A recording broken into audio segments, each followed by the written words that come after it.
ओम शांति। आज 5/6/2026। मिठे बच्चे बाबा साथी रे सेतेबेले जाइपर जेतेबेले पुराना दुनिया प्रति अविनाशी वैराग्यर भावना आस्य। बाबा साथी रे जिबा माने दंड न खाइकी जिबा तो निश्चय परम धाम को, किंतु दंड न खाइकी बाबा साथी रे केतବେଳେ जा जेतବେଳେ पुराना दुनिया प्रति वैराग्य आस्य।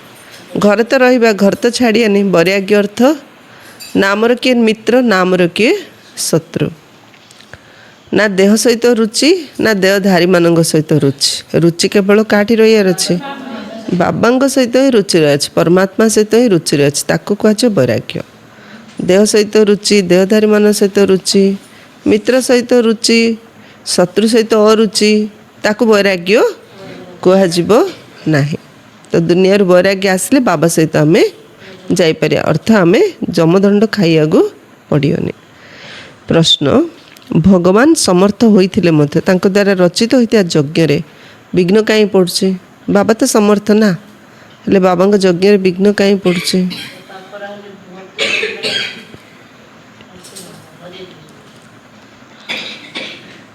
बाबा उत्तर देले, कहीं रावण भगवान ठारू मध्य अधिक चतुर नहीं, बाबा अधिक शक्तिशाली। हाँ, जमती कह जमती बुझ, किंतु बाबा कौन कहले? रावण बाबा ठारू मध्य अधिक चतुर, जेहेतु तार राज्य छड़े नि जाउछि, तेणु से निश्चित भाव में विघ्न पकई। तार राज्य छड़े नि माने से तो विघ्न पकड़ छाड़ियो कि जेन तेन प्रकार केंदी कौन करी तार कस्टमर को से तार करने चेष्टा करिया। ड्रामा अनुसार आरंभ आज पर्यंत यज्ञ बारंबार विघ्न पड़ी आसी, एवं आग को पड़ आरंभ पड़ी आसी, आग को पड़ एत सहजरे रावण ता कस्टमर को छाड़िया जीवाकू छाड़ ना कि याडे आत्मारी भाविला साड़े केते कथा मन पड़ जाए नहीं, केतल आखिटा पड़ जाऊँ जना आगा पड़नी केमती काम कर रावण। तार विघ्न पड़ो आमे पतित दुनिया कोठी अच्छंती? पतित दुनिया जेहेतु अच्छंती, पवित्र दुनिया गले लेखाटा अलग हो नहीं कि आमे पतित दुनिया रु पवित्र दुनिया को स्थानांतरित होचे, तेणु निश्चित पतित मनुष्य माने विघ्न पकइए। पतित दुनिया रु पवित्र दुनिया को आम ट्रांसफर होचु, तो पतित मनीष निश्चय विघ्न पकइए। गीत अच्छी ओ दूर के मुसाफिर किए? बाबा बाबा को डाकुचे ओ दूर के मुसाफिर। अब आजारे आसीगले बाबा मुसाफिर, तमको जीव रेडी हबार अच्छी ना नहीं।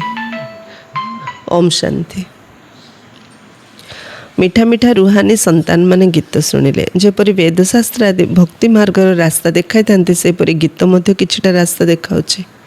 वेदशास्त्र भक्ति मार्ग रास्ता देखुछन्ते, ए गीतटा आम कुआडे रास्ता देखुछि? ज्ञान मार्गर रास्ता। से माने तो किछि बुझी पारनांती। शास्त्र पुराणर कथा बा कहानी आदि शुणिबा ताहा जेपरी कर्णरस। बाबा जो ज्ञान शुणुचन्ते मन रस, से कर्ण रस खाली कान रे शुणिले छाड़देले। ये मन रस अर्थ मन को परिवर्तन करने बाबा ज्ञान शुणाउछन्ते। मन उपरे मालिक होगा बाबा ज्ञान शुणाउछन्ते। मन को जीतिया जे मन को जीतिदेला सी जगत को जीतिदेला। से आज बाबा कौन कले अमृत बेला रे?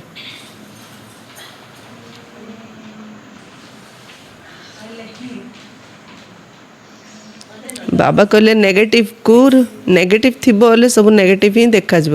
नेगेटिव को पॉजिटिव रे परिवर्तन करने निजे पॉजिटिव होबार अच्छी। दुनिया तो नेगेटिव अच्छी, नेगेटिव को चेंज करने आम निजे पॉजिटिव होबार अच्छी। किए कौन करुच्ची, किए कौन कहूची, आम कहीं सेमती भावुंट।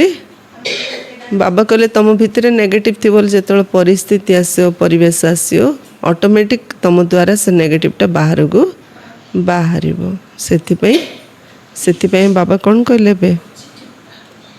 सी है कर्ण रस, ज्ञान है मन रस। मन को जीतिया पड़ो।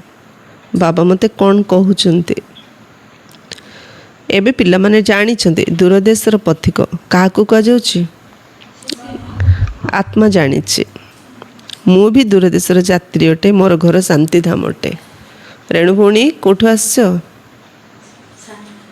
दूरदेशर यात्री आमे सबू दूरदेशर यात्री शांति धाम निवासी लोक मैंने सब कथा जानी नथिबारु जेपरि किछि भी जानि नांदे बाबा को न जानिबा कारणरू कौन होची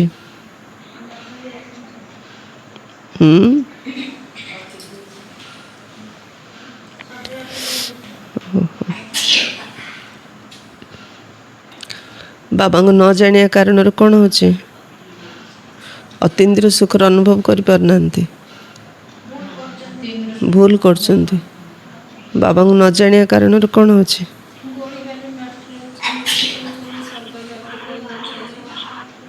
हाँ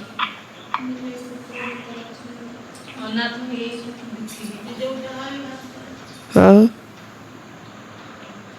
बाबा को न जानिया कारण कौन कहते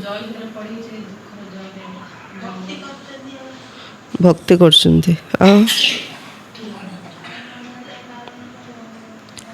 जेपरी किछि भी जान नांती बाबा को न जानिया कारण जेपरी किछि भी जान नांती बाबा को न जानिया कारण सृष्टि चक्र को मध्य कहीं जान नांती एक कथा आत्मा बुझी पारजे शिव बाबा कहउचंदी मु अल्प समय पई जीवात्मा होची तुम माने स्थायी जीवात्मा अल्प समय पई बाबा ब्रह्मा को शरीर आसुचंती आमे स्थायी जीवात्मा सब बेले जन्म मरण चक्र अभिनय आसिले मु केवल संगम जुग रे ही अस्थायी जीवात्मा होइछि ताहा भी तुमମାନଙ୍କ भली देहधारी होनी आम तो जो देहरे पशिगले बास से देहटा तो मोर आउ छाड़ीनी केबेले मरीनी नहीं कि से देह को सजाय श्रृंगार लगी थाउछे ता भी तुमମାନଙ୍କ भली देहधारी नहीं मुझे शरीर मध्य प्रवेश करुच्ची केवल निजर परिचय दबा पाए नचेत तुमको परिचय किपरि मिलिबो नहीं यदि बाबा परिचय न देवे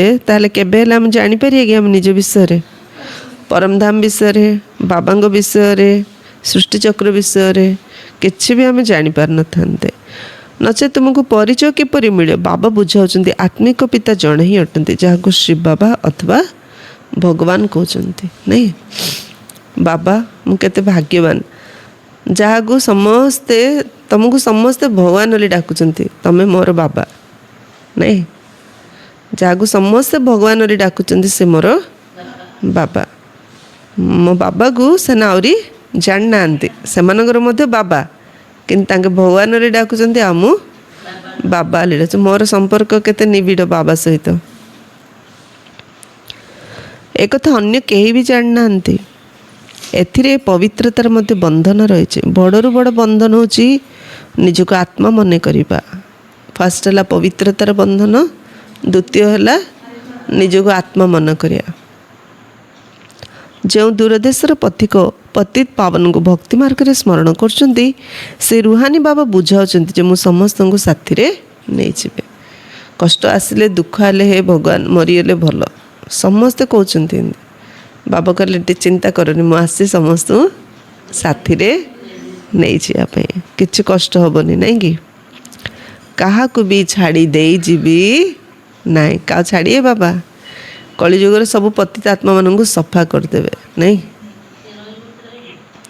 जे रही चाहले भी से रही सब जगह चलिए फेरिबा को तो समस्त को ही पड़ो फेरिए पर आउथरे समय आसले बाकी एबे जहाँ अच्छी मत नहीं जो मोर नहीं जो कौन बाबा मो पाखे जोड़ा अच्छी सब नहीं जो लास्ट को मत नहीं जो ई सीन नहीं आम कहे मो जिनस बाबा थाउ गडरेज भितर घर भितर खाली मत नहीं जो हेले रूल एटा कहूनी ट्रेन को कहे मत नहीं जाले ट्रेन रुणी पुणी ट्रेन कौन कह टिकट काट तापर जीव नहीं बाबा कौन कहते जीव पर फास्ट टिकट काट तापर जीव टिकट न काटी मु मधुबन पड़े हम मधुबन जावाई टिकट काटिया पड़ो ट्रांसफर करिया पड़ो क्या को भी छाड़ी दे जी नहीं फेरिबा को तो समस्त को ही पड़ो प्रलय मध्य हेबार नहीं ପ୍ରଳୟ ହେଲେ ହେବନି।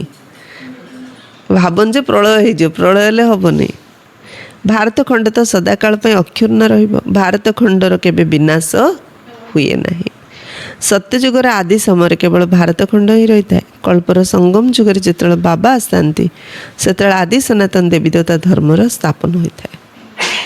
ସଙ୍ଗମ ଯୁଗରେ ବାବା ଆସିଲେ ଆଦି ସନାତନ ଦେବୀ ଦେବତା ଧର୍ମର ସ୍ଥାପନା ହେଉଛି।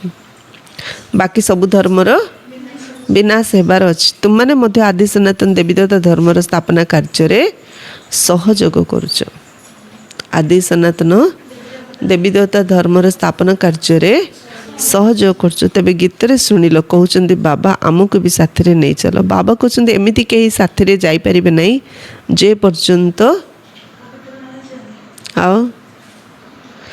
ପର୍ଯ୍ୟନ୍ତ ପୁରୁଣା ଦୁନିଆରୁ ବୈରାଗ୍ୟ ନ ଆସିଛି। କ'ଣ କହିଲେ ବାବା? ମୋତେ ନେଇଛ ବୋଲି କହୁଛ ନା, ବାବା ନେଇଗଲେ ଭଲ। ବାବା କ'ଣ କହିଲେ? ଯେ ପର୍ଯ୍ୟନ୍ତ ପୁରୁଣା ଦୁନିଆର ବୈରାଗ୍ୟ ନ ଆସେ ସେ ପର୍ଯ୍ୟନ୍ତ ଯାଇପାରିବ ନାହିଁ। ବୈରାଗ୍ୟ ତ ନିହାତି ଆବଶ୍ୟକ। ଯେତେବେଳେ ଜାଣିବ ଏ ସଂସାର ମିଛ ମାୟା ସଂସାର, ବିଷୟ ବିକାରରେ ବୁଡ଼ିକିରି ଅଛି ରେ ମନ, ଏଠି ତୁ ଯାହା ଦେଖୁଛୁ ସବୁ ଭ୍ରମ, ଅସାର ସଂସାର।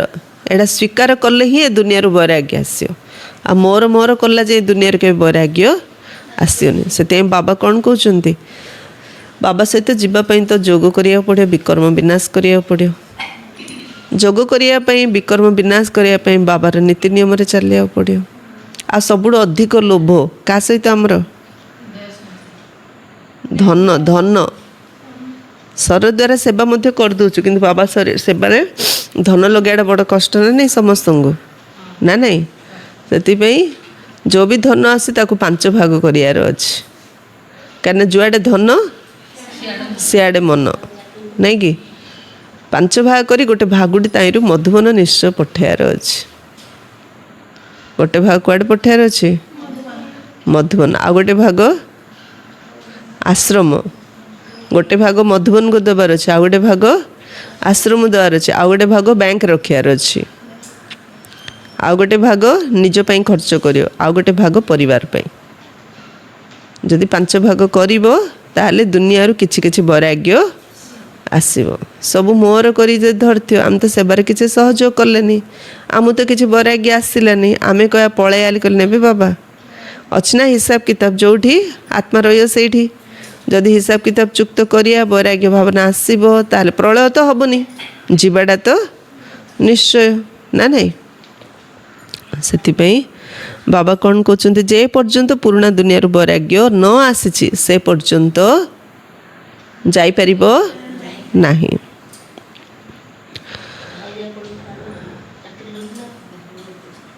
ଯାହା ଆପଣମାନଙ୍କ ହାତରେ ଅଛି, ଯେ ପର୍ଯ୍ୟନ୍ତ ପୁରୁଣା ଦୁନିଆରୁ ବୈରାଗ୍ୟ ନ ଆସିଛି, ଯଦି ନୂଆ ଘର ତିଆରି ହେଉଥାଏ ତେବେ ପୁରୁଣା ଘରଠାରୁ ମନ ଛାଡ଼ି ଯାଇଥାଏ।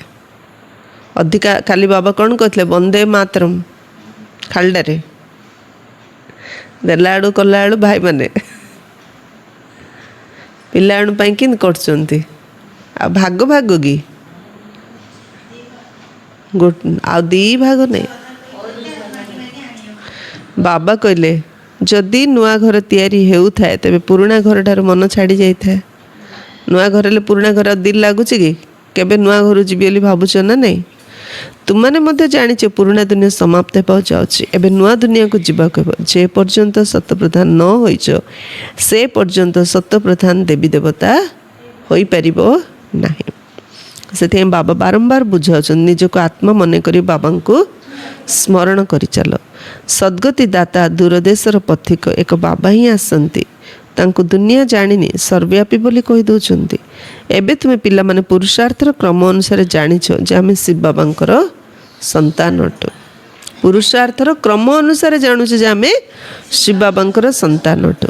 ଯେଉଁମାନେ ଏଠାକୁ ଆସୁଛନ୍ତି ସେମାନେ ଜାଣୁଛନ୍ତି ଯେ ଆମେ ବାପଦାଦାଙ୍କ ପାଖକୁ ଯାଉଛୁ, ତେବେ ଏହା ତ ପରିବାର ହେଇଗଲା। ବାବାଙ୍କ ପାଖକୁ ଯାଉଛୁ ହେଲେ ଏଇଟା ହେଇଗଲା ପରିବାର। ଏହା ହେଉଛି ଈଶ୍ୱରୀୟ ପରିବାର। ଯଦି କାହାର ବହୁତ ପିଲା ଥାଆନ୍ତି ତେବେ ତାଙ୍କୁ ବହୁ କୁଟୁମ୍ବୀ କୁହାଯାଏ ନା, ତ ବାବା ହେଇଗଲେ ବହୁ କୁଟୁମ୍ବୀ। କେତେ ପିଲା ବାବାଙ୍କର? ଶିବ ବାବାଙ୍କର ସନ୍ତାନ ଯାହାକି ଏତେ ଗୁଡ଼ିଏ ବିକେ ଭାଇ ଭଉଣୀ ଅଛନ୍ତି, ଏହାଙ୍କୁ ମଧ୍ୟ ବଡ଼ କୁଟୁମ୍ବ କୁହାଯିବ। ଆମର ଛୋଟ କୁଟୁମ୍ବ କି? ଆମର ବଡ଼ କୁଟୁମ୍ବ। ସେ କୁଟୁମ୍ବରେ କେବେ ନା କେବେ ପ୍ରୋଗ୍ରାମ ହେଉଥିବ ନାଇଁ କି? ଏ କୁଟୁମ୍ବର ତ ବଡ଼ କୁଟୁମ୍ବ, ସବୁଦିନ ପ୍ରୋଗ୍ରାମ ଚାଲି ଥାଉଛି ନାଇଁ କି? 12 ତାରିଖରେ 16ଟାରେ ଘର ତାଙ୍କର ଉଦ୍ଘାଟନ ହେବ। ଆଉ ଥରେ ଆମେ ରବିବାର ଦିନ ଲକ୍ଷ୍ମୀର ତା ଭଉଣୀ ଘରେ ଆଜି ବ୍ରହ୍ମ ଭୋଜନ ତାଙ୍କେ ରଖିଛନ୍ତି। କ'ଣ ନା କ'ଣ ଆମର ଚାଲି ଥାଉଛି ନା ନାଇଁ? ତ ବାବା କ'ଣ କହୁଛନ୍ତି, ଇଏ ହେଉଛି ବଡ଼ କୁଟୁମ୍ବ, ଶିବ ବାବାଙ୍କର ସନ୍ତାନ ଯାହାକି ଏତେ ଗୁଡ଼ିଏ ବିକେ ଭାଇ ଭଉଣୀ ଅଛନ୍ତି, ଏହାକୁ ମଧ୍ୟ ବଡ଼ କୁଟୁମ୍ବ କୁହାଯିବ। ବ୍ରହ୍ମା କୁମାର କୁମାରୀମାନେ ସମସ୍ତେ ଜାଣିଛନ୍ତି ଆମେ ବେହଦ୍ର ପିତାଙ୍କ ଠାରୁ ସମ୍ପତ୍ତି ନେଉଛୁ। ଶାସ୍ତ୍ରରେ ଦେଖାଇଛନ୍ତି ପାଣ୍ଡବ ଏବଂ କୌରବମାନେ ପୋଷା ଖେଳ ଖେଳିଥିଲେ, ରାଜତ୍ୱକୁ ବାଜି ଲଗାଇ ଦେଇଥିଲେ। ଏବେ ତ ନା କୌରବମାନଙ୍କ ରାଜତ୍ୱ ଅଛି ନା ପାଣ୍ଡବମାନଙ୍କର ଅଛି। ମୁକୁଟ ଆଦି କିଛି ବି ନାହିଁ, କାହାର ମଧ୍ୟ ରାଜତ୍ୱ ନାହିଁ, କିଏ ମଧ୍ୟ ମୁକୁଟ ପିନ୍ଧି ନାହାନ୍ତି। ଦେଖାଇଛନ୍ତି ସେମାନଙ୍କୁ ରାଜଧାନୀରୁ ବିତାଡ଼ିତ କରାଗଲା, ସେମାନେ ଅସ୍ତ୍ରଶସ୍ତ୍ର ଆଦି ଲୁଚାଇ କରି ରଖିଥିଲେ। ଏସବୁ ହେଲା ମନଗଢ଼ା କଥା। ପାଣ୍ଡବଙ୍କୁ ବାହାର କରିଦେଲେ, ଅସ୍ତ୍ରଶସ୍ତ୍ର ଲୁଚାଇକରି ସେମାନେ ଗୁପ୍ତ ବେଶରେ ବୁଲୁଥିଲେ। ବାବା କହିଲେ କ'ଣ ଏସବୁ ମନଗଢ଼ା କଥା। ଏବେ ତ ନା ପାଣ୍ଡବଙ୍କ ରାଜ୍ୟ ଅଛି ନା କୌରବଙ୍କ ରାଜ୍ୟ ଅଛି, ନା ସେମାନଙ୍କ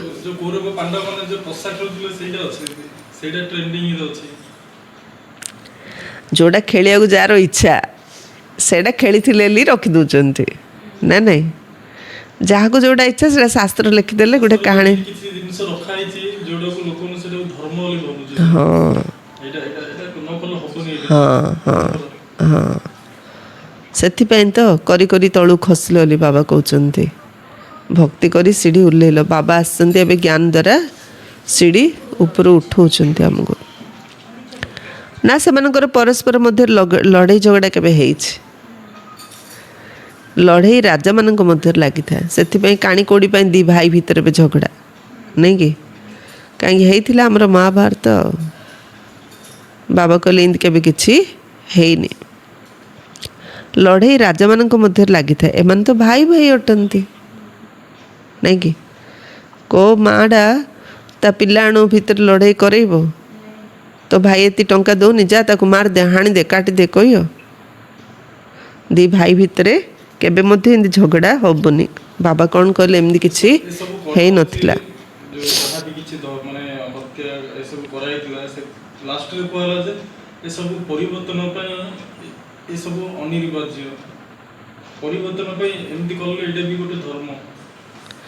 ଏମିତି ହଁ ଏମିତି ହଁ ଏମିତି କହିକି ଅଧର୍ମ ବଢ଼ି ବଢ଼ି ଚାଲିଲା। ସେଇଥିପାଇଁ ତ ଯେତେ ଏତେ ମାନେ ଯାହାକୁ ଆମେ ପୁରାଣ ଶାସ୍ତ୍ରକୁ ମୁଣ୍ଡ ଉପରେ ରଖି ତାକୁ ଆମେ ମାନେ ଆମର ସବୁଠୁ ବଡ଼ ପଥ ପ୍ରଦର୍ଶକ ବୋଲି ଭାବୁଛୁ, ସିଏ ହିଁ ଆମକୁ ଯଦି ଯୁଦ୍ଧ କରିବାର ଶିଖେଇବ, ସିଏ ହିଁ ଆମକୁ ବିକାର ଜୀବ ଶିଖେଇବ, ତାହେଲେ ଭଗବାନ କ'ଣ କଲେ? ସେଇଥିପାଇଁ ତ ବାବା ଆସିଛନ୍ତି।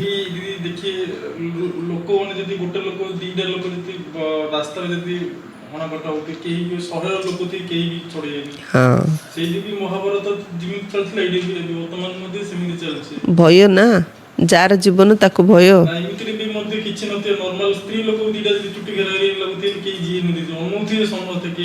ଭୟ ନା ସମସ୍ତଙ୍କୁ ଦେଖିବାକୁ ମଜା, କେତେଜଣ ଭୟ ବି ସେ ଭିତରୁ ଗଲେ ମରଲେ ଅବସ୍ଥା କରିଦେଲି, ଡରିକି ଯାଉନାହାନ୍ତି ନା ଝଗଡ଼ା ହେଲେ। ଏ ତ ଚାଲିଛି ଗଲା ଆଉ। ଏବେ ଯେଉଁ ଏପିସୋଡ଼ ଚାଲିଛି ମହାଭାରତର ଏପିସୋଡ଼ ଚାଲିଛି ଏବେ। ସମସ୍ତେ ନିଜ ଜୀବନ ପ୍ରତି ସମସ୍ତର ଭୟ, ସେଥିପାଇଁ ଅନ୍ୟାୟ ହେବାର ଦେଖିଲେ ମଧ୍ୟ କିଏ ବାହାରୁ ନାହାନ୍ତି। କାହିଁକି? ନ୍ୟାୟ ତ କାହାକୁ ମିଳୁନି। ଏ ଭିତରେ ପଶିଲେ ଆମର ହିଁ ସମୟ ନଷ୍ଟ ହେବ, କିଛି ଫାଇଦା ନାହିଁ ବୋଲି ଭାବୁଛନ୍ତି। ଏମିତି ହେଉଛି ନା, ନ୍ୟାୟ ପାଇଁ ଯିଏ ଲଢ଼ୁଛି ଲଢ଼ି ସେ ମରିଯାଉଛି ନା, ତାକୁ ନ୍ୟାୟ ମଧ୍ୟ ମିଳୁନି। କେଜାଣି କାହା ମିଳୁଥିବ ପରା ଦୁନିଆରେ କ୍ୱଚିତ। ଏମିତି ହେଉଛି ନା, କର୍ମ ଫିଲୋସଫି ଅନୁସାରେ ତାକୁ ନ୍ୟାୟ ମିଳୁଛି, ମାତ୍ର ଦୁନିଆରେ କିଏ କାହା ନ୍ୟାୟ ଦେବା ବାଲା ଏଠି ନାହାନ୍ତି। ବାକି ତ ଦୁନିଆ ତ ନ୍ୟାୟ ଅନୁସାରେ ଚାଲିଛି, ଅନ୍ୟାୟ ତ ଦୁନିଆ କେବେ ଚାଲିବନି। କର୍ମ ହିଁ କାହାକୁ ଦଣ୍ଡ ଦେଉଛି, କର୍ମ ହିଁ କାହାକୁ ପୁରସ୍କାର ଦେଉଛି। ଏସବୁ ହେଲା ମନଗଢ଼ା କଥା। ଏବେ ତ ନା ପାଣ୍ଡବମାନଙ୍କ ରାଜ୍ୟ ଅଛି ନା କୌରବଙ୍କ ରାଜ୍ୟ ଅଛି, ନା ସେମାନଙ୍କର ପରସ୍ପର ମଧ୍ୟରେ ଲଢ଼େଇ ଝଗଡ଼ା କେବେ ହୋଇଛି। ଲଢ଼େଇ ରାଜାମାନଙ୍କ ମଧ୍ୟରେ ଲାଗିଥାଏ, ଏମାନେ ତ ଭାଇ ଭାଇ ଅଟନ୍ତି। ଲଢ଼େଇ କୌରବ ଏବଂ ଯବାନଙ୍କ ମଧ୍ୟରେ ହୋଇଥିଲା। बाकी भाई भाई परस्पर को किपरि हत्या करेंगे। कौरव एवं जबान अर्थ कौरव जो मैंने भगवान को मान ना विपरीत बुद्धि, जबान अर्थात यूरोपवासी हाँ विदेशी मान भितर देश देश भितर राजा राजा भितर युद्ध, बाकी भाई भाई भितर के बेंदी युद्ध होनी देखाई दि जाए। पांडव कौरव लड़ाई करते शेष 5 जन पांडव एवं गोटे कुकुर रहीगले। एमती भी देखाई ना जो युद्ध है युद्ध क्षेत्र में श्रीकृष्ण सारथी थे ना अर्जुन कहते पाथ सब से जानना भगवान ओली एमती देखाई। मत युद्ध क्षेत्र मझी की नियो मु देखा चाहूँगी जे सेपटे आम जहाँ सहित युद्ध करूँ किए किए अच्छा से देखिले भीष्म पितामह, द्रोणाचार्य, कर्ण, दुर्योधन आम परिवार लोक सहित एत अन्याय हेले मध्य आम परिवार लोक मु केमती मारिबी से मु युद्ध करिबिनी एमती कही एमती भी देखाई ना। तो से बाबा कौन कले शेष 5 जन पांडव गोटे कुकुर रही जो मैंने कि समस्ते पहाड़ उपर खसी पड़ी देह त्याग कले। सबु खेल समाप्त है। राजयोगर किसी अर्थ ही जना पड़ा ना। गीता हूँ राजयोगर माध्यम कहते ना गीता द्वारा योगेशु कौशलम कहते गीतार अध्याय अच्छी ना हेल्ला राजयोग कुआड़ आसला से तो युद्ध कले माने मरले से माने तो ये बंचिले आउ थे एति तो पहाड़ उपर जाए मरले आ तो किए तो रही आउ कि राजयोग ता द्वारा कौन प्राप्ति है। एबे तुम पिला माने जानिछ जे बाबा कल्प कल्प आसी गोटे धर्मर स्थापना करछन्ति। तांको समस्ते डाकुचन्ति मध्य हे पतित पावन बाबा आस एठाकु आसी हमको पतितरु पावन कर। सत्यजुगे सूर्यवंशी राजधानी रही था। बर्तमान ब्रह्मा द्वारा विष्णुपुरी स्थापना हो ब्रह्मा द्वारा विष्णुपुरी स्थापना होते कथा केते स्पष्ट करी बाबा कहते किंतु एसबू शास्त्र मुखस्थ करिकी किए स्पष्ट भाव ना बुझीपार ना क्या बुझे पार। एबे बाबा आसती तेणु तांको निर्देश अनुसार चलवाक हेब। बाबा जो निर्देश दौरान निर्देश अनुसार चलवाक हेब। पद्मफूल सदृश पवित्र रहिबाक हेब। जा घर गले ता घर आम खाईदे आम तो भाई भौणी समस्ते किंतु से घर गोटे परिवेश रोचे ना नहीं एटा मध्य श्रीमत नाई। आम भाई भौणी आम समस्त क्या घर गले सिंगड़ा खाईदे क्या घर गले बड़ा खाईदे क्या घर गले कौन खाईदे आम रोसे कर खाइले हाथ खाइले कि आम रोसे कर खाइलु आम निज हाथ में खाइलु क्या हाथ आम खाइनु जोड़ी खर्च कर आम निज हाथ में कर बाबा पाखे भोग लगे खाइलु क्या घर गले आम जा चुल्हे कर खाऊे कि सी कर दौरान आम खाऊ ना आम भाई भौणी डिफरेंट नहीं कि आम जगह जगह जाए ब्रह्मभजन करूना बाबा भी आसन तेणु तांको निर्देश अनुसार चलिया हेब। पद्मफूल सदृश पवित्र रहिबाक हेब। पद्मफूल पर आम पवित्र रहिबाक हेब। कन्या मानक तो कहुव ना जे गृहस्थ व्यवहार कमल पुष्प समान पवित्र रो से तो पवित्र ही अटंती। यही कथा गृहस्थी मान कहुच्छे पवित्र रो कमल पुष्प तुल्य पवित्र क्या कहुच्छे गृहस्थी मान। कुमार एवं कुमारी मानक तो विवाह करिवार आवश्यकता ही नहीं नचेत से माने मध्य गृहस्थी हो मंत्रणा से घर परिवार फेस करिया पड़ुछि। विवाह न करने द्वारा कौन सी बंधन आसी न था सबु बंधन विवाह न कले किसी बंधन ही न था। कन्या मानक तो ईश्वरीय पाठ पढ़ार अच्छे एवं ज्ञान रे बहुत मजबूत हो रही अच्छे से पाठ तो पढ़ले एबे ए पाठ पढ़ी ज्ञान रे बहुत मजबूत रही अच्छे। छोट छोट कुमारी माने जी कि नाबालिका अटंती से आम एठा रखिपारूनी। नाबालिका माने 18 वर्ष जे कम से तो बाबा निज पाखे रखिपारे से माने निज घरे रही पाठ पढ़ी पारे। तांकर माता पिता जदि यज्ञ को आसती तेबे नाबालिका को मध्य एठारे रखा जाई पारियो। बापा माँ जदि आसते पिलाणु मध्य आश्रम रखिपारे कहीं सपोर्ट अच्छा ना बापा माँ। यह तो सर्वश्रेष्ठ विद्यालय सर्वश्रेष्ठ परिवार सर्वश्रेष्ठ सत्संग ये हूँ सर्वश्रेष्ठ विद्यालय स्वयं टीचर बाबा सर्वश्रेष्ठ परिवार सर्वश्रेष्ठ सत्संग ये सबुठ बड़ कुटुंब ना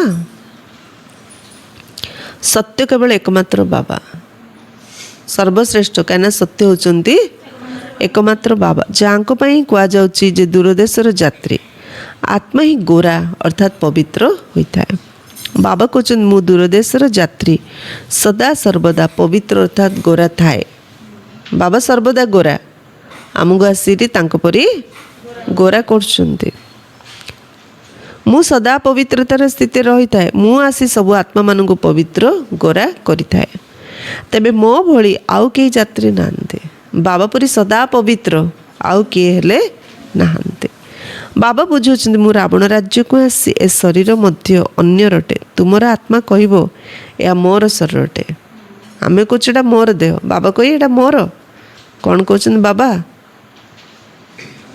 बाबा कौन कहते ए देह अन्यर मोर नहीं तमणे कह मोर देह मात्र मु केबे कहनी मोर देह ए देह तो अन्यर देह बाबा आसी ज्ञान शुणाउछन ना तुमर आत्मा कहबो या मोर शरीरटे बाबा कहबे या मोर शरीर नुहे या ब्रह्मांकर शरीरटे ए पतित शरीर मोर नुहे ये ब्रह्मांकर शरीर पतित शरीर मोर नुहे मु एहांकर बहुत जन्मर शेष जन्म रे ए शरीर रे आसी थाए जे प्रथम नंबर पवित्र थिला से ही शेष नंबर अर्थात शेष रे विकारी होता है जे प्रथम नंबर पवित्र आत्मा थिला से शेष रे विकारी होता है प्रथम नंबर 16 कला संपूर्ण सी ही थिला किए ब्रह्मा बाबा कहीं से प्रथम नंबर पवित्र राजकुमार थिले वर्तमान आउ कौन सी कला नहीं का भितरे ब्रह्मांग भितरे सेतिपे एडी काहाकू किए देखियानी ए भाई सेमदी से भौणी सेमदी एडी टीचर किए केवल जड़े बाबा बाकी समस्ते आमे समस्ते स्टूडेंट आमे समस्ते पाठ पढ़ुछन आमे समस्ते शिखुछन आमे समस्त स्थिति तल ऊपर होछि किंतु जड़े बाबा सबले सर्वोच्च सर्वश्रेष्ठ स्थिति रोचंती से ही आमर टीचर सी ही आमर शिक्षक सी ही सर्वोच्च तांको छड़ा कहा भितर किछि कला ही नहीं सेति तो बाबा आसंती समस्त को शिक्षा दौरान समस्ते तो पतित ही अटंती तेबे बाबा दूरदेशर यात्री हेले ना तुम्हें आत्मा माने मध्य यात्री अट एठा को आसी अभिनय करछ हे यात्री एठा को आसी अभिनय करछ तामे सब के दूरदेशर यात्री आमे सब दूरदेशर यात्री ए सृष्टि चक्र कई जानना तेबे जी जेते भी शास्त्र आदि पढ़ी था किंतु ज्ञान कई दे पारिए केते शास्त्र पढ़ी था मुखस्थ कर दिंतु ए ज्ञान किए दे पारिबे नहीं बाबा बुझाउछन्ति मु ए शरीर प्रवेश करी से ही आत्मा मान को ज्ञान दूचे मु शरीर प्रवेश करी से ही आत्मा मान को ज्ञान दूचे सेठारे तो मनुष्य को शास्त्र ज्ञान दूचन से माने भक्त सद्गति दाता तो जड़े ही अटंती सी ही ज्ञानर सागर अटंती तांको न जानिबा कारण देह अभिमान आसी से माने केबे एभली बुझाई न थांती जे निजको आत्मा मने कर शिक्षा से माने शास्त्र शुणाउछन्ति किंतु एमदी के बुझौ ना जे निजको आत्मा मने कर एठारे आत्मा ही पाठ पढ़ुछि ए कथा केही भी बुझाई न थांते प्रजा मध्य तैयारी होई चलिबो तत्सहित तुमको जना मध्य पड़िबो जे माळारे केउ माने सब गुंता होई पारे प्रजा मध्य तैयारी हेबे आमे जानिया मध्य माळारे किए दाना हेबे जदि कागो सीधा सड़क कह जे तुम्हें माळारे आसीबो नहीं तेबे हार्ट फेल होईछि अर्थात मनोबल भांगी जीव तमे तो माळारे आसी पारियोनी हेले तार मनोबल भांगी जियो ना तेणु कहुए पुरुषार्थ कर जांच कर जे मोर बुद्धि जोग इतस्तत हेउ नाही तो से पुरुषार्थ कर चेक कर मोर बुद्धि याड सैड जाऊनी तो जमती बाबा कहले ना नियम मर्यादार बाबांकर श्रीमत रे चलिया पड़ो आम कड़े जाऊँ किए कौन कहले आम खाई दौचु आ खाइया तो पड़ो ना जीवा तो पड़ो ना एमती आम भावुंट नहीं तांको कह आमर व्रत आम खाऊनी मिछ कथा कि कहू आम भावुंट व्रत तो व्रत ना बाबा व्रत नहीं ना नहीं अशुद्ध भोजन क्या हाथ खाई नेली रे तो कहीं कहीपरियानी तांको जदि कहिया तमें पति तो तुम हाथ खाऊनी तो तांको शौक लगे ना नहीं एमती बाधिला भाया जो कहब तापेक्षा मु व्रत रखी मोर उपास मु खाई नेले कौन होगा केमती भी कहीपर ना बाबा नीति नियम चलियापी से बाबा कौन कहते तो आमर पुरुषार्थ देखिए बाबा जानते किंतु बाबा कहीदे जे तुम इन कर मालार आसनी तो हार्ट फेल तो हो मन बल तो हाँ हाँ से बाबा कहते निजे निजर जांच कर मोर बुद्धि कुआड़े जाऊनी तो ये निजे निजे चेक कर यह मध्य जांच कर जे तुमर शिव बाबा सहित स्नेह किपरि बढ़ी बढ़ी चली ज्ञान पाइबा पूर्वर पर एबे बाबा सहित स्नेह केतिकी बढ़ी बढ़ी चली कहते आम बापदादा पाखक जाऊँ शिव बाबा ठारू दादा अर्थात ब्रह्मा द्वारा संपत्ति नेबापी जाऊँ एपरी बाबा पाखक तो अनेक थर जावा कथा बाबा एत संपत्ति मिलूँ बाबा पाखक अनेक थर बारंबार जावा कथा प्रति वर्ष जावा कथा किंतु गृहस्थ व्यवहार को मध्य संभालिया हम जदिओ बहुत धनवान अच्छा किंतु से फुर्सत नहीं क्या पाखे धन नहीं से रेगुलर जापारनी क्या पाखे धन अच्छी ताकू टाइम नहीं संपूर्ण निश्चय मध्य नहीं धन थाई आम बा हाँ से मन पाई निश्चय दरकार निश्चय थिले धन सहित मन रही निश्चय नथिले धन सीना थी जावाक मन हेनी नचेत मसे 2 मास आसी बाबा ठारू सतेज हो जापर वर्ष नहीं बाबा कहले मसे 2 मास थरे जाइए बाबा पाखे सतेज होकर आस जापर से बारंबार आकर्षण हम कौ मान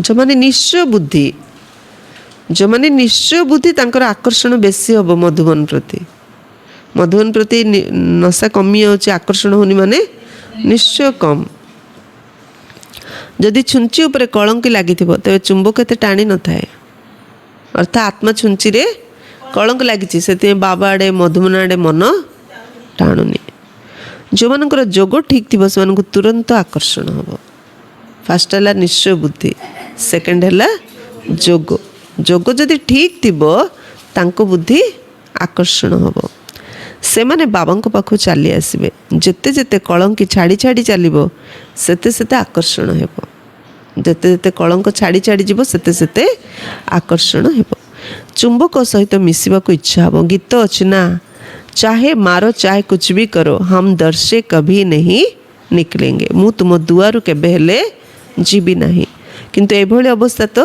शेष समय रे रहिबो कलंक छाड़ी जाइथिले से भली अवस्था हम बाबा कहते निजर घर गृहस्थ भितर रोते हे आत्मा माने मन मना भव अर्थात निजक आत्मा निश्चय करी मते मने पका एमिति नुहे जे सेठारु पलाई आसी एठारे बसिबार अछि घर छाड़ दी पूरा जाई बाबा पाखे बसिए कि ना सागर निकट को बादल को सतेज होगा आसार पुणी सेवा करने जीवार अच्छे नहीं कि जीव सागर पाखु बादल बादल भरी आउे आसी वर्षा कर तो ज्ञानर बादल भरवा अन्य मान ज्ञानर वर्षा करिया जेतेले तुमर बंधन तुटीज तेबे जाई सेवा करने जापर माता पिता मान निजर पिला मानकर जत्न नेबाक हेबो बाबा याद रही घर छाड़ी आसली बाबा कहते पिलानंगर जत्न नियो बाबांकर याद रुह पवित्र मध्य हेबाकु पड़ियो बाबा बुझाइछन्ते ज्ञान यज्ञ अनेक प्रकार विघ्न पड़ुची कहते ईश्वर तो समर्थ शक्तिशाली अटंती पुणी विघ्न कहीं आसी रावण बड़ चतुर बाबू कहले रावण बड़ चतुर हाँ मनुष्य मानक जनाए नहीं रावण भगवान ठारू मध्य बड़ चतुर अटे तार राजत्व छिन्न कर तेणु अनेक प्रकार विघ्न पड़े लगी ड्रामार योजना अनुसार पुणी भी विघ्न पड़ यज्ञ आरंभ समय आज पर्यंत पतित मानकर विघ्न पड़ी आसुची शास्त्र मध्य लिखिदे श्रीकृष्णकर 16,108 पाठ राणी सर्पदंशन करथिला रामंकर सीता चोरी हो जाइथिला एसबु सत तेबे रावण स्वर्ग रे कुआडू आसीबो मिथ्या तो बहुत लिखिदे कहउचंदी विकार बिना संतान किपरि जन्म हेबो सेमानकु जणाय नै पतित पावन आत्मा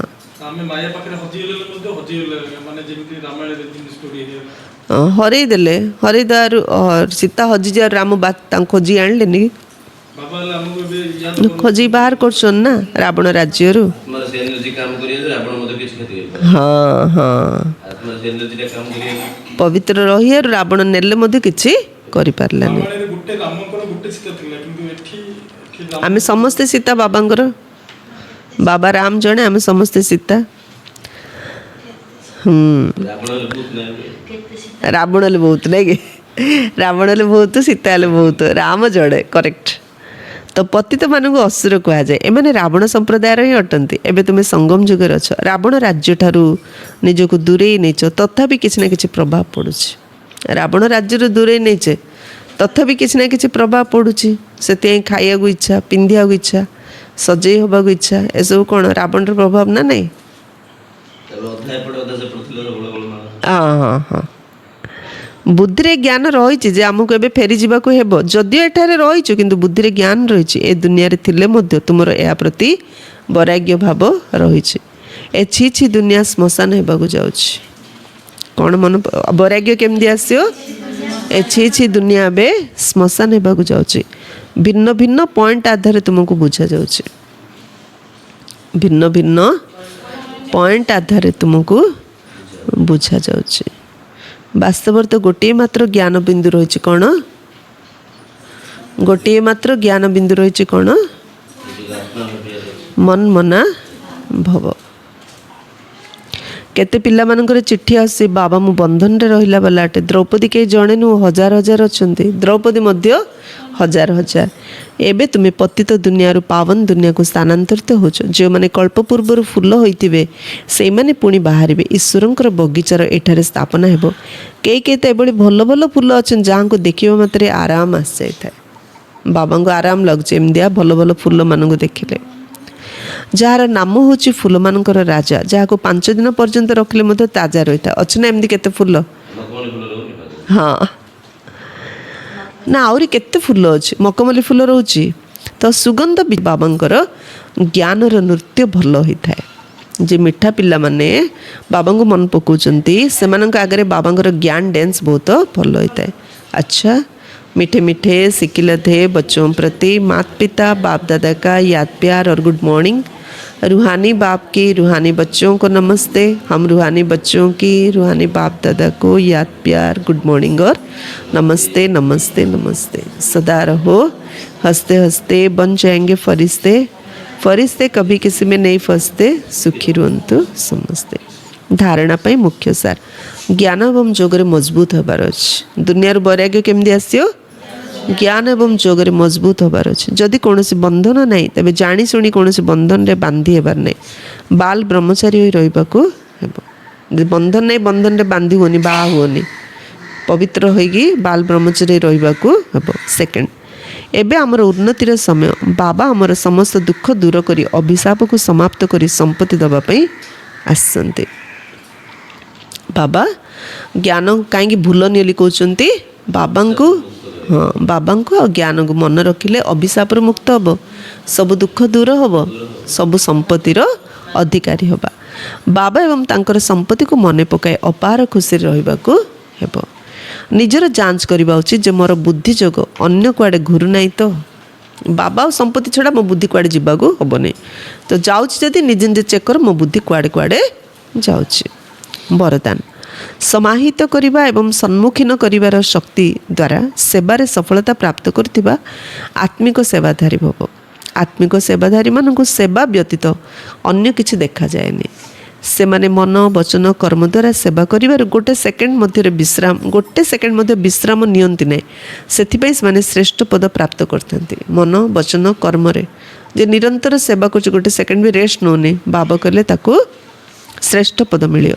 से माने सेवार सफलता प्राप्त करने पे सर्वदा एक कथा मन रखि थांती जे सबु किछि को निज भितर समाहित करि नेबाको हेबो एवं माया को सम्मुखीन करबाको हेबो। एहा ही मोर लक्ष्य। जहाँ भी जीवन रे आसुची ताकू भितर समाहित कर देबी आ मते माया को जितियार अछि। ए सब मायार खेल भाबिकी जितिगिरी मते सेवार आगु को बढ़ियार अछि। ये मोर लक्ष्य। सेमान निजर पुराना संस्कार गुडी को समाहित करतांते एवं माया को सम्मुखीन करतांते। दैवी परिवार को नुह, दैवी परिवार को सेमाने सामना करिए नहीं। सेमाने माया को सामना करिवे आउ संस्कार जाक निज भितर समाहित करिवे। एभଳି ପିଲାମାନେ ଯିଏକି ଜ୍ଞାନବାନ ହେବା ସହିତ ଶକ୍ତିବାନ ମଧ୍ୟ ଅଟନ୍ତି ସେମାନଙ୍କୁ ହିଁ ଆତ୍ମିକ ସେବାଧାରୀ କୁହାଯାଏ।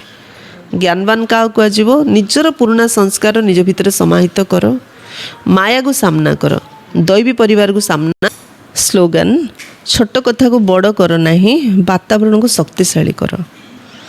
ଛୋଟ କଥାକୁ ଟାଣି ଟାଣିରେ ବଡ଼ କରନି, ସେ ବିଷୟରେ ବେଶୀ କଥାବାର୍ତ୍ତା କରନି। ବାତାବରଣକୁ ଯୋଉଠି ଛୋଟ କଥା ବିଷୟରେ ବେଶୀ ଡିସ୍କସନ୍ କରିବ, ନେଗେଟିଭ୍ ବେଶୀ ନେବ, ତାହେଲେ କଥା ମାଝିରେ ମୋଟ କରିବା। ହଁ ସେ କଥା ତ ମୋଟ ହେବ, ବାତାବରଣ ମଧ୍ୟ ଦୁର୍ବଳ ହୋଇଯିବ, ଅଶୁଦ୍ଧ ବାତାବରଣ ହେବ। ତେଣୁ ବାତାବରଣକୁ ଶକ୍ତିଶାଳୀ କର। ଅବ୍ୟକ୍ତ ଇସାରା, ସଦା ହର୍ଷିତ ରହିବା ପାଇଁ ନିଜର ସ୍ୱଭାବକୁ ସରଳ କର ଏବଂ ସହନଶୀଳ ହୁଅ। ଦୁନିଆର ଲୋକମାନେ ବଞ୍ଚିଥିଲେ ମଧ୍ୟ ନିରାଶାର ଅଗ୍ନିରେ ଜଳୁଛନ୍ତି, ବଞ୍ଚିଛନ୍ତି ମାତ୍ର ନିରାଶାର ଅଗ୍ନିରେ ଜଳୁଛନ୍ତି।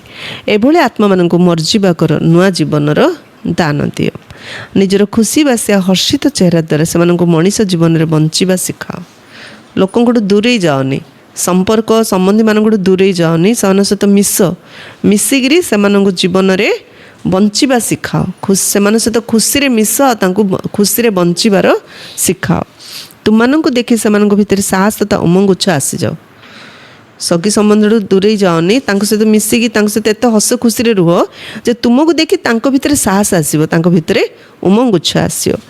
ଏଥିପାଇଁ ନିଜର ସ୍ୱଭାବକୁ ସରଳ କର ଏବଂ ସର୍ବଦା ପଦ୍ମ ଫୁଲ ଭଳି ସ୍ଥିତିର ଆସନ ଉପରେ ଡବଲ ଲାଇଟ୍ ସ୍ଥିତିରେ ସ୍ଥିତ ହୋଇ ରୁହ। ସ୍ୱଭାବ ସରଳ କରିବା ଆଉ ହାଲକା ରହିବା, ପଦ୍ମ ଫୁଲ ପରି ପବିତ୍ର ରହିବା ଆଉ ହାଲକା ରହିବା, ଡବଲ ଲାଇଟ୍ ସ୍ଥିତିରେ ସ୍ଥିତ ହେବା। ତାହେଲେ ଆମେ ଅନ୍ୟମାନଙ୍କ ଭିତରେ ସାହସ ଉମଙ୍ଗ ଉତ୍ସାହ ଭରିପାରିବା। ଲୋକ ବଞ୍ଚିଥାଇକି ମଧ୍ୟ ନିରାଶାର ଅଗ୍ନିରେ ଯେଉଁ ଜଳୁଛନ୍ତି ତାଙ୍କ ଭିତରେ ସାହସ ଉମଙ୍ଗ ଉତ୍ସାହ ଆମେ ଆଣିପାରିବା। ଆଚ୍ଛା, ଓମ୍ ଶାନ୍ତି।